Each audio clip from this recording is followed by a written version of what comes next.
Hosea. A quick look at this book. Hosea's family is a picture of the Lord's unfaithful people. The Lord accuses Israel, Judah, and their leaders. The people pretend to turn to the Lord. Israel refused to trust the Lord. Israel will get the punishment it deserves. Warnings for Israel. God's love for his people. Israel and Judah are doomed. Future forgiveness and blessings. Additional, Hosea was a prophet in the northern kingdom during its final years as a nation. In the first three chapters of this book, Hosea's family life became a living picture of the message he preached to his country. The Lord told Hosea to marry a prostitute as a way of showing how unfaithful Israel had been. Then the Lord told Hosea what to name his children, and these names were reminders that Israel was going to be punished. But Hosea was told to love his unfaithful wife, and his love was to be a picture of the Lord's continuing love for unfaithful Israel. The rest of the book emphasizes the agreement that the Lord had made with Israel. This agreement demanded that Israel and the Lord be loyal and faithful to each other. The Lord had always lived up to the agreement, but the people had broken it time after time. They had trusted their own military strength and the power of foreign countries rather than depending on the Lord to protect their nation. And the people had worshipped other gods and trusted them to provide good crops and large herds of livestock. In this book, the Lord put Israel and Judah on trial and charged them with breaking their agreement with him. They were guilty and would be punished. But the Lord still loved his people in spite of everything they had done. And so he promised to forgive them and bless them again after they learned to be faithful to him. Israel, you have rejected me, but my anger is gone. I will heal you and love you without limit.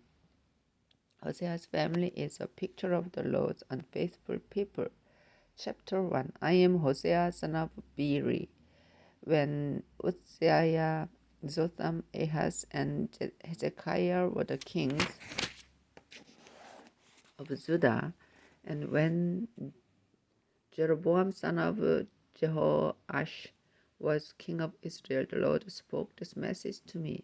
Hosea's family, the Lord said, Hosea, Israel has betrayed me like an unfaithful wife. Marry such a woman and have children by her. So I married Gomer, the daughter of Diblaim, and we had a son. Then the Lord said, Hosea, name your son Jezreel, because I will soon punish the descendants of King Jehu of Israel for the murders he committed in Jezreel Valley.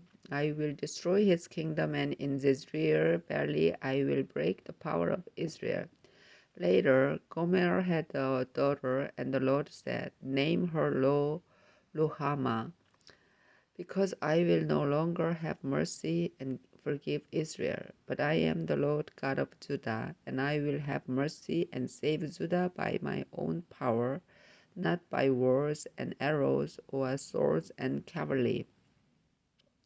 After Gomer had stopped nursing Lo-Ruhamah, she had another son. Then the Lord said, name him Lo-Ammi, because these people are not mine, and I am not their God. Hope for Israel, the Lord said. Someday it will be impossible to count the people of Israel, because there will be as many of them as there are grains of sand along the seashore.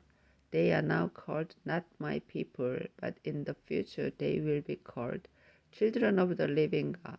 Israel and Judah will unite and choose one leader. Then they will take back their land and this will be a great day for Jezreel. Chapter 2. So let your brothers be called my people, and your sisters be called shown mercy. The Lord promises to punish Israel. Accuse your mother. She is no longer my wife. And now I, the Lord, am not her husband. Beg her to give up prostitution and stop being unfaithful, or I will strip her naked like the day she was born. I will make her barren like a desert, and she will die of thirst. Your children are the result of her unfaithfulness, and I will show you no pity. Your mother was unfaithful. She was disgraceful and said, I run after my lovers. Everything comes from them, my food and drink, my linen and wool, my olive oil and wine. I, the Lord, will build a fence of thorns to block her path. She will run after her lovers, but not catch them. She will search, but not find them. Then she will say, I'll return to my first husband. Life was better then. She didn't know that her grain, wine, and olive oil were gifts from me, as were the gold and silver she used in worshipping Baal. So I'll hold back the harvest of grain and grapes. I'll take back my wool and my linen that cover her body. Then I'll strip her naked in the sight of her lovers. No one can rescue her. I'll stop Israel's celebrations. No more new moon festivals, Sabbaths, or other feasts. She said, my lovers gave me vineyards and fig trees as payment for sex. Now I, the Lord, will ruin her vineyards and fig trees. They will become clumps of weeds eaten by wild animals. I'll punish her for the days she worshipped Baal and burnt incense to him. I'll punish her for the times she forgot about me and wore jewelry and rings to attract her lovers. I, the Lord, have spoken. The Lord will help Israel. Israel, I, the Lord, will lure you into the desert and speak gently to you. I will return your vineyards, and then Trouble Valley will become Hopeful Valley. You will say yes to me as you did in your youth when leaving Egypt. I promise that from that day on you will call me your husband instead of your master. I will no longer even let you mention the names of those pagan gods that you called master, and I will agree to let you live in peace. You will no longer be attacked by wild animals and birds or by weapons of war. I will accept you as my wife forever, and instead of a bride price, I will give you justice, fairness, love, kindness, and faithfulness. Then you will truly know who I am. I will command the sky to send rain on the earth, and it will produce grain, grapes, and olives in the Jezreel valley.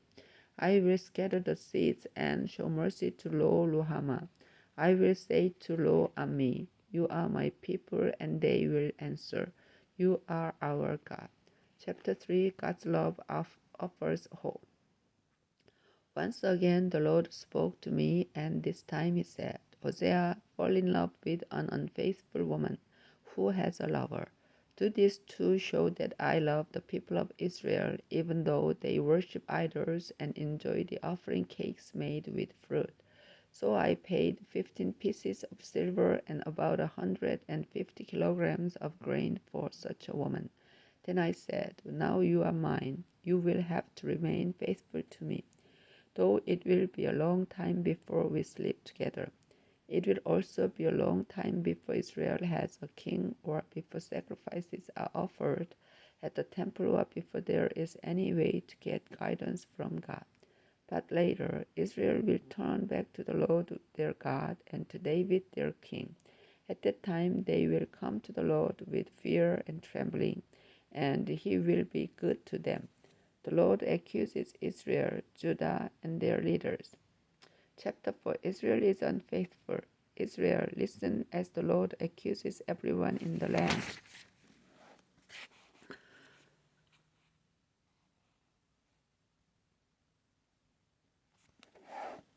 No one is faithful or loyal or truly cares about God. Cursing, dishonesty, murder, robbery, unfaithfulness, these happen all the time. Violence is everywhere, and so your land is a desert. Every living creature is dying, people and wild animals, birds and fish. The Lord warns the priests, don't accuse just anyone, not everyone is at fault. My case is against you, the priest. You and the prophets will stumble day and night. I'll silence your mothers. You priests have rejected me, and my people are destroyed by refusing to obey. Now I reject you and forget your children because you have forgotten my law. By adding more of you priests, you multiply the number of people who sin. Now I'll change your pride into shame. You encourage others to sin, so you can stuff yourselves on their sin offerings. That's why I will punish the people for their deeds, just as I will punish you, priests. Their food won't satisfy, and having sex at pagan shrines won't produce children. My people have rebelled and have been unfaithful to me, their God. God condemns Israel's idolatry. My people, you are foolish because of too much pleasure and too much wine. You expect wooden idols and other objects of wood to give you advice. Lusting for sex at pagan shrines has made you unfaithful to me, your God. You offer sacrifices on mountain tops and hills, under oak trees, and wherever good shade is found. Your own daughters and daughters-in-law sell themselves for sex. But I won't punish them. You men are to blame because you go to prostitutes and offer sacrifices with them at pagan shrines. Your own foolishness will lead to your ruin. Israel, you are unfaithful, but don't lead Judah to sin. Stop worshipping at Gilgal or at sinful Bethel, and stop making promises in my name, the name of the living Lord. You are nothing more than a stubborn cow, so stubborn that the Lord, cannot feed you like lambs in an open pasture. You people of Israel are charmed by idols. Leave them alone. You get drunk, then sleep with prostitutes. You would rather be burglar than lead a decent life. And so you will be swept away in a whirlwind for sacrificing to idols.